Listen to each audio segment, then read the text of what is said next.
All right, everybody, we're back again.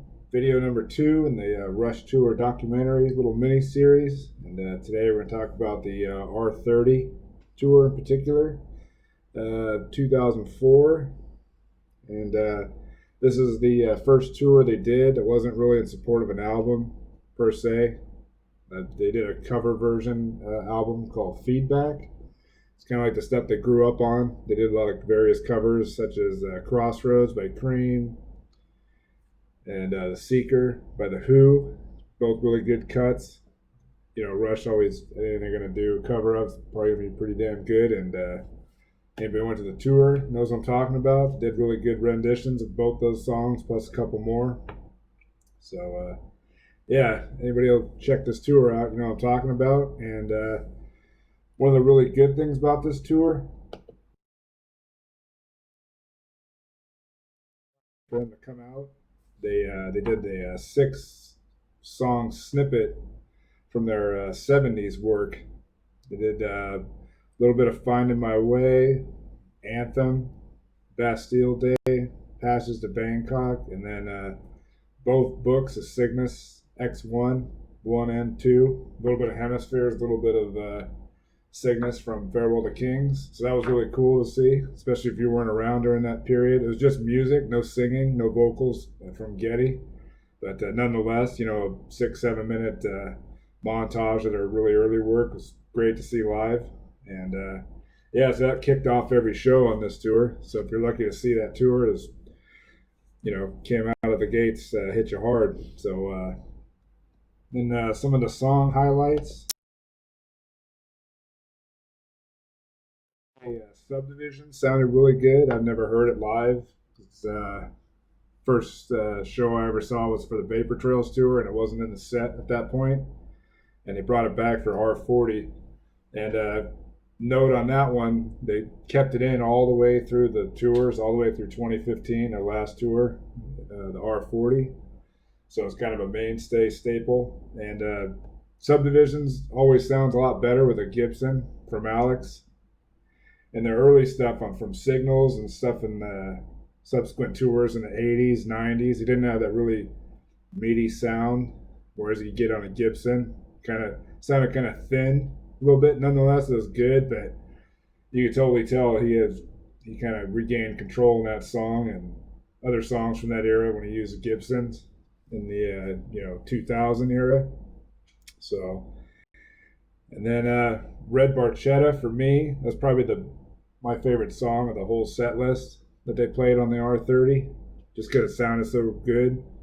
And anybody who's seen the R30 DVD or listened to the CD from the official release by Rush, in my opinion, it's the best one ever, especially at the very end. Getty does that crazy stuff with the bass, just, adds to that whole song at the very end, just gets that emotional punch to it.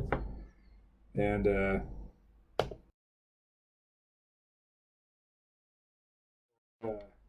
Feedback album covers they did. My personal favorites probably be Crossroads. Personally, I think Eric Clapton doesn't compare to Alex in that regard. I think Alex owned that song, especially with that solo. But nonetheless, great cover by Rush and really good song by Cream. And The Seeker by The Who, really good as well. I like The Who's version better, but Rush did a phenomenal job covering that. Heart Full of Soul by the Yardbirds, another really good acoustic staple.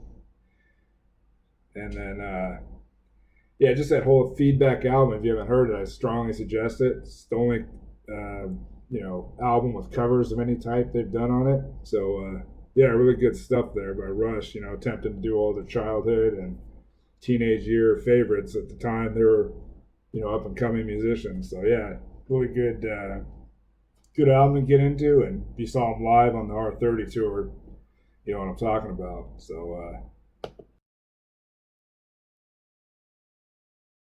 a little bit.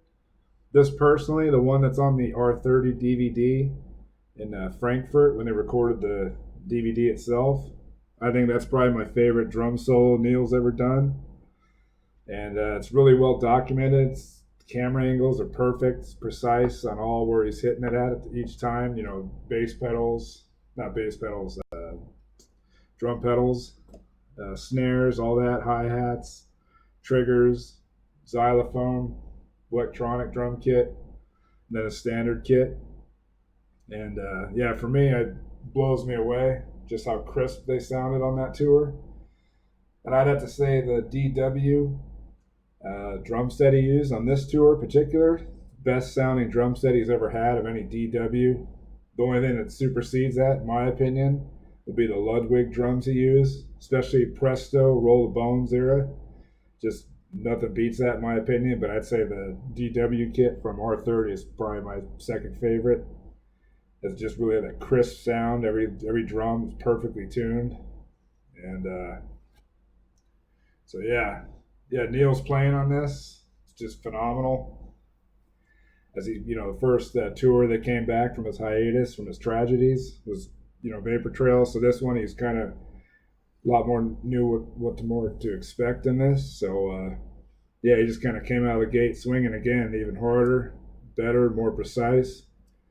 So yeah, you can go on YouTube. If you buy the official release, the R30, you can watch the drum solo and just the entire show. Neil's in top form, as are Getty and Alex. So yeah, I strongly suggest that, especially just for the drum solo alone. It's worth every penny to watch, pay for it. If you want to watch it on YouTube to see what it's kind of like, a song or two, but I support the band if you can. Buy the official release. And one major bummer from Bytor and the Snow Dog in any form. They played a little snippet of it.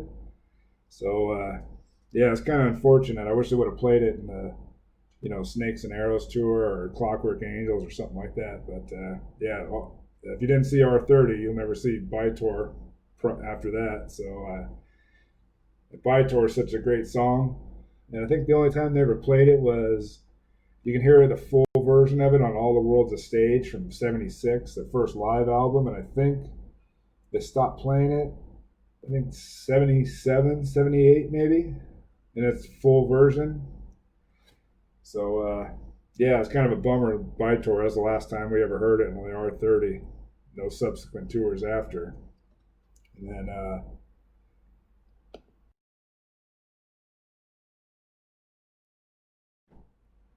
then Xanadu is also played. They brought that back out. I think the last time they played that prior to this tour was Counterparts tour. It was another snippet version of the song, nonetheless, but Alex brought out his white cream double neck for this. So it's really good to hear that. I never heard it personally prior to this. So yeah, it's a really good version of the song. Although I wish we would have played the full song, with all the Getty had a double neck, but they did do it. If you saw the R40, their last tour, Getty and Alex both had their signature double necks for that song, and Neil had his replica old school kit, double bass drum with the chimes and gongs on the back with hit with the mallet. So yeah, nonetheless, hearing Xanadu in any iteration is really good. And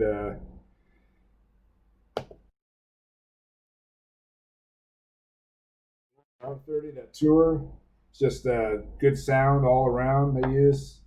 Alex had a lot of cool guitars, different sound. At this point, he was still using Hughes and Kettner amps.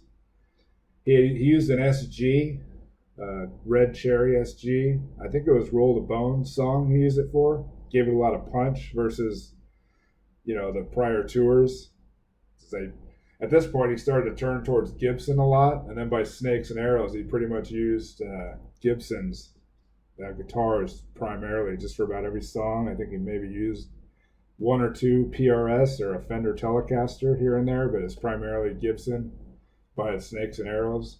So the sound changed a little bit, but I think I liked it better because I'm a fan of Gibson's myself. So it gave him a little more punch. Getty was still using, I think, primarily his, I want to say it's 72 jazz bass Fender. I think it's his original one. I think maybe the neck had been replaced once or twice on it by then. Not sure about that 100%, but I've heard stories he's had a neck or two replaced on his number one 72 over the years. Uh, yeah, I'm pretty sure he didn't use any other bass that whole song. He had a few Fenders, handed to him over a few songs, tune up and whatnot. But yeah, it was. I was hoping for maybe a Rickenbacker to be pulled out or something like that, or a wall bass during the show. But yeah, it was just Fenders on this. And this is the last tour. I think maybe Snakes and Arrows he used a couple different ones, but I think R30 is the last time he used just one style of bass throughout the whole show. And yeah, Neil's drum kit sounded really phenomenal. My favorite DW kit of his by far. Really crisp, strong, fine form. Just love the hardware color on it, just the black, all the different album, covers that him and Hugh Syme covered over the years. So yeah, strongly suggest you go out and buy that R30 DVD or check out a couple videos from it on YouTube, either bootlegs or official live release videos you can find.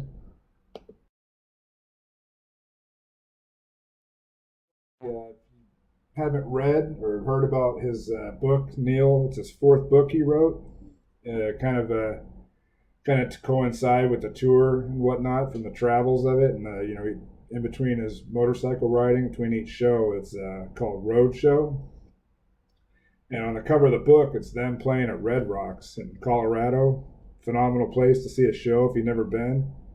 And it's kind of intimate setting. It's built in this Red Rock Canyon, just outside of out of Denver, Colorado. And so yeah, if you can pick up that book, Roadshow, he talks really in depth about in between each show, trying to make it to the show, making sure his bike's running on time, all that. Fans following the bus when he leaves, because as you know, he leaves that arena prior to anybody else even getting out of there after the encore. So yeah, it's a good book. It's Neil. It's very poignant. It's a lot of big words, super intellectually driven guy, private guy, and you kind of peer into his life, what he thinks of when he goes out and plays, the perfect show, train wrecks, getting bitten by a spider or something like that, falling off the rafters, and you're still playing drums, and, do you stop in front of 15,000 or do you keep playing? Well, I think you know the answer to what he'd say to that, but yeah, go ahead and check out his book. Highly recommend it, Roadshow. And kind of celebrates their 30th anniversary and the tour itself, and leading up to it and all that, rehearsals, time away from his family, life on the road, what shows are good, some are bad, all sort of running into people. And so yeah, that's just my little highlights and overview from the R30 tour and the Roadshow book. So if you can, go pick that up, the R30 DVD, CD. Watch some stuff on YouTube. Check it out. Pick up the Roadshow book. It's probably on audio if you don't like to read or hold a book, or you can read the book itself. So yeah, if you like what you hear, hit that subscribe button. And got more coming soon. I'll do one coming up next time for Snakes and Arrows tour. So in the meantime, take care and have a good one. Bye.